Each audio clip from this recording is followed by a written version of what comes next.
Hey y'all, insight number 4 here. I know I talk way too much, but nonetheless, here we are. Let's try and keep these a bit shorter. Verses 3 to 6 I've put for this one, and then we're going to look at 11 to 12 and insight number 5. But 3 to 6 is Nephi talking, because remember this is his farewell words. This is the last words he chipped in, carved into those plates. He's got to be older at this point, and maybe writing was hard. I don't know. Everything gets harder as we get older, I think. Even sleep, which we all desperately need. So what's that about, right? Okay, so anyway, in verses 3 to 6, Nephi gave us his best advice. He wrote down the best stuff. Now remember at the very beginning, he said, I'm got limited space. I'm going to write the things that are really important, and it's no fluff writing. He didn't put it in that way, but it makes sense to us. He's not mincing words. He's not giving you all this, And actually we were talking, I don't even know who I was talking to. I was talking with the other day about how if something's going on, just tell me. I don't need to be sat down and oh, we really appreciate this and blah, blah, blah, blah. And the world's become so and yes, feelings hurt. There's nice ways you can do it. But if something's going wrong and I'm continually doing the thing, I might not even be aware. Just say, hey, when you do X, Y, Z, can you make sure you don't forget B? And I'll be like, oh, what's B? And then, I'm just tell me. So I really do like Nephi's style of writing because that's exactly what he's done. He's just told you. He hasn't said, oh, I really appreciate the efforts you've been doing. He's just you need to pray. That's it. That's all he's got time to write. There's space to write. Writing was really hard. So we could do a lot with that now. We've got a lot going on in this world. We're constantly busy, most of us, or stressed with something. So he gave us his best advice. He just told us, listen, it's good stuff.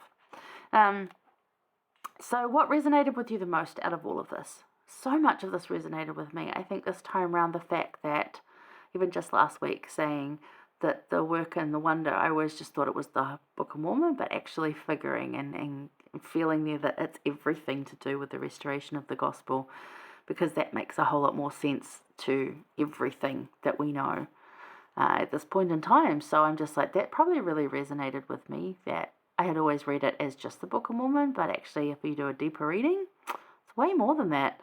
So that was really cool. That's probably what resonated with me most this time round, but something will resonate different every time round. So what resonated with you the most this time? Let us know. He also prayed continually for his people, and we read that actually.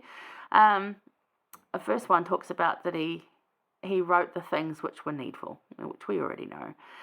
Verse 3 says, but I, Nephi, have written what I have written, and I esteem it as of great worth, and especially unto my people, for I pray continually for them day by day, and mine eyes water my pillow by night because of them, and I cry unto my God in faith, and I know that he will hear my cry.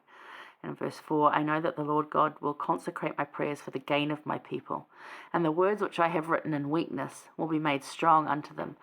For it persuadeth them to do good, it maketh known unto them of their fathers, and it speaketh of Jesus, and it persuadeth them to believe in him, and to endure to the end, which is life eternal. And then he says it speaketh harshly against sin, and it's according to Plainness, it can sound harsh, and it can, but that's not how I meant it. I'm just trying to say it up straight, and I'm thank you for being straight with us. It's great. And then he says, no man will be angry at the words which I have written, save he shall be of the spirit of the devil. So no one's going to be totally angry and just against this and going, oh, if they've got the right attitude, if they're following Christ, it's not going to come across as harsh. And we talked about that early on too, that when he was talking to Laman and Lemuel, that because they were of that attitude, it sounded hard. Now, it can still be a hard thing, but your reaction, what you choose, and this is Nephi's whole thing of living after the manner of happiness, is choosing to not have that negative attitude, is choosing to see these things as good things and to bring them into your life and to try them out as good things, instead of just going, oh, that's too hard, I don't want to do that, and having a negative attitude. This is his whole way of being, and it really does come to the forte here in his last chapter. Verse 6, I glory in plainness, I glory in truth, I glory in my Jesus, for he hath redeemed my soul from hell. And this is from his personal experience. And I can say the same thing. I glory in my Jesus. I know he saved me. I know there's just too much to call it coincidence or good luck. I know he did. And that's a story for another day because it's a long one and I already talk enough. But you see there, he can pray continually for his people. So who are your people? Who do you pray continually for? Like, who are you putting on the prayer roll in the temple every time you go? Or like I do after the sacrament's been passed directly to me, I'll open up the Tools app and I'll go to, if you don't know about this, open up your Tools app, go to Temples, scroll down a little, prayer roll, add 5 names right there. Brilliant time to do it because you're already in that listening to the Holy Ghost sacrament moment.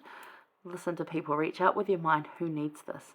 So who are your people? I know who I put on there, and they're definitely my people, and I pray for them, and I cry for them, and I mourn for them, and I love those people.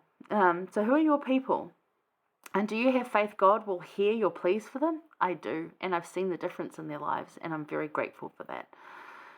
Definitely know that it gets answered. Might not be the way you think it's gonna, but it gets answered. Absolutely. I do see them answered. My question there was, do you see them answered? So yeah, I do. Again, differently, but yeah. And what is answered to you? Have a think about that too. What is answered to you? When you say these prayers are answered, just because it wasn't the way you thought, they're still answered. Yeah, I know. But has that happened to you when you, a lot of people can say that. It wasn't until I looked back later that I thought, when the answer comes, you're like, no, that's not what I prayed for. It's like, yeah, but again, be very specific in your prayers, and we'll get up to that. There's scriptures that talk about that. Be very specific what you ask for, because the Lord will bless you with it. So don't be vague. Very specific. Yeah. So what do you think he means to glory and plainness, and how do you do this? Again, glory and plainness, and how do you glory in plainness? How do you glory in Jesus and the plainness of his gospel and bring that in? I'm just interested in how you do that. Again, being specific about prayers, I just had an experience yesterday. A sister wanted to do a session at the temple because I was working there yesterday.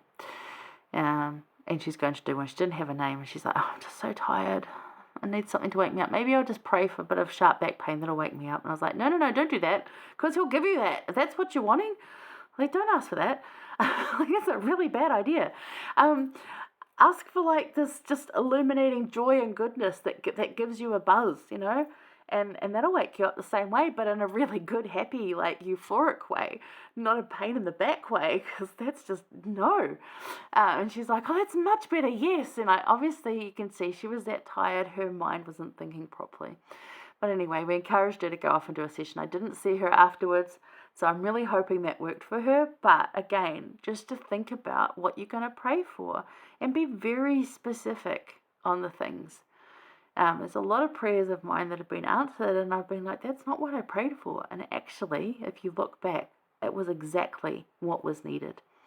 And so, when I pray for something, very specific, down to date, time, numbers, colours, the whole lot. Very specific. But, so how do you glory in all of this? He goes on to speak some beautiful things there, and we'll finish up with 11 and 12, and there's more after that, but I just wanted to talk some more about the straight gate, and it's just a beautiful little farewell.